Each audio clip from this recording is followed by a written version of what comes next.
A major security breakthrough has brought relief to hundreds of Nigerian families after security forces rescued no fewer than 315 abducted citizens in separate operations across Kwara, Niger, and Ogun states within 24 hours. The rescued victims include 308 people who were held captive by terrorists in forests linking Kwara and Niger states, as well as 7 students of Gateway ICT Polytechnic, Sapadi, in Ogun State, who were kidnapped last week. The operations have renewed discussions about Nigeria's fight against terrorism and kidnapping, with security experts praising the efforts of security agencies while also calling for stronger intelligence gathering to prevent future attacks. The latest rescue operation involved 308 victims abducted during attacks on communities in Kwara and Niger states. According to reports, the victims were rescued during a special military operation carried out in the Kenji Lake National Park, an area that has become a major focus of security operations because of criminal activities taking place within its difficult terrain. The victims were among residents abducted from Wuru village in Kaima local government area of Kwara State and neighboring communities in Niger State during attacks on February 3rd and 4th, 2026. The rescued citizens included 163 people from Kwara State and 145 from Niger State. Many of those rescued were women and children, including a breastfeeding baby, according to reports. After their rescue, the victims were taken to Wawa Containment in Bago local government area of Niger State, where they are undergoing medical checks, screening, and rehabilitation. Military authorities said arrangements were being made for their safe return to their communities. The commander of 22 Brigade was reportedly coordinating feeding, medical treatment for those injured or sick, and temporary accommodation while state governments work on evacuation plans. Buses were positioned at Sobi Containment in Ilori to transport the Kwara victims back home, while authorities in Niger State coordinated the movement of those rescued from communities within the state. President Bola Tinubu reacted to the development by commending the security personnel involved in the operation.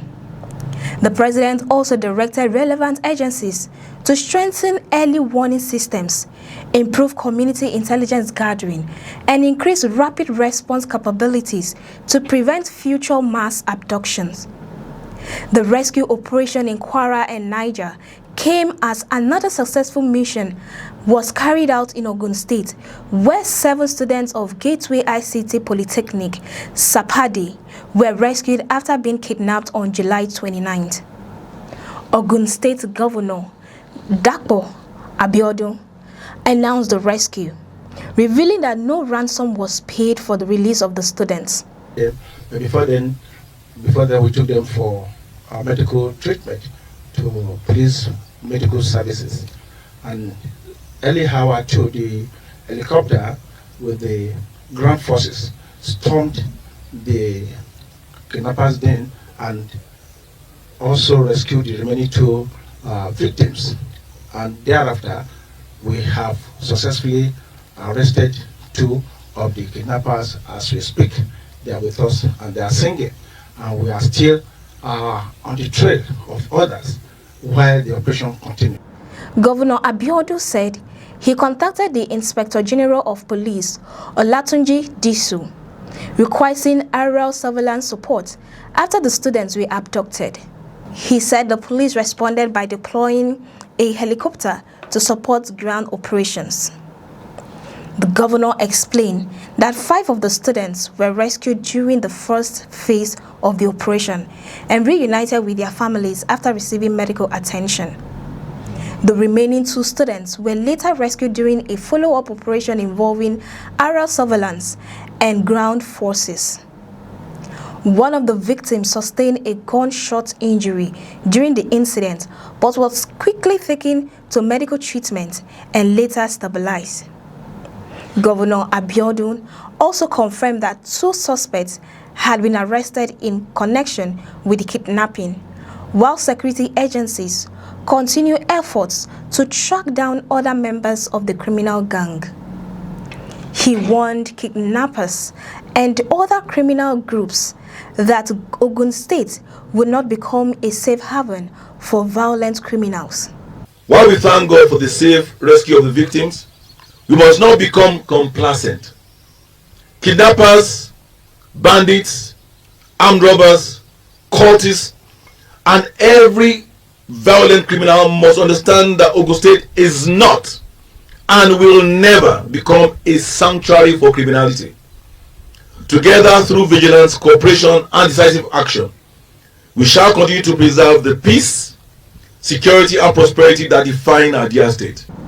According to him, anyone involved in kidnapping, including sponsors, informants, collaborators, and those providing logistics support, would face justice. The successful rescue operations have received reactions from security analysts and civil society figures who describe the developments as positive, but one that more needs to be done to address the root causes of insecurity. Dr. Chinwike Okenwosu, a medical doctor, university lecturer, and social affairs analyst, questioned how terrorists and kidnappers continue to operate communication networks after carrying out attacks. He argued that improved intelligence tracking and stronger monitoring systems are necessary to disrupt criminal networks before they carry out attacks. He also expressed concern that repeated cases of kidnapping have created a situation where many Nigerians are becoming used to insecurity. Retired Rear Admiral Dixon Olisame Loko described the rescue of the 308 victims as a welcome development, suggesting that increased cooperation between communities and security agencies may be contributing to recent successes. He said communities affected by terrorism appear more willing to provide information and support security operations. According to him, the fight against kidnapping will become more effective when communities, security agencies, and government authorities work together. The executive director of the Rule of Law and Accountability Advocacy Center, Okechukwu Nwaguma, also welcomed the rescue operation, but stressed that prevention must remain the priority.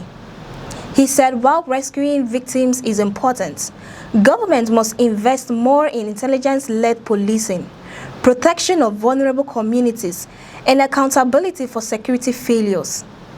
He added that rescued victims require medical, psychological, and economic support to recover from their experiences. Military sources also said the operations demonstrated the importance of intelligence gathering, cooperation between security agencies, and support from local communities. They noted that while rescuing victims is a major achievement, the long-term goal must be preventing kidnappings before they happened. The rescue of 315 Nigerians within 24 hours represents a significant development in the country's ongoing security challenges. However, experts say the true measure of success will not only be the number of people rescued, but whether these operations can lead to a lasting reduction in kidnapping and terrorism. As authorities continue operations against criminal networks across the country, Nigerians are watching closely to see whether these recent successes will translate into safer communities and greater confidence in the nation's security system. What do you think about this major rescue operation? Can stronger intelligence and community cooperation finally reduce kidnapping in Nigeria? Share your thoughts in the comments. I am Cassie Tony.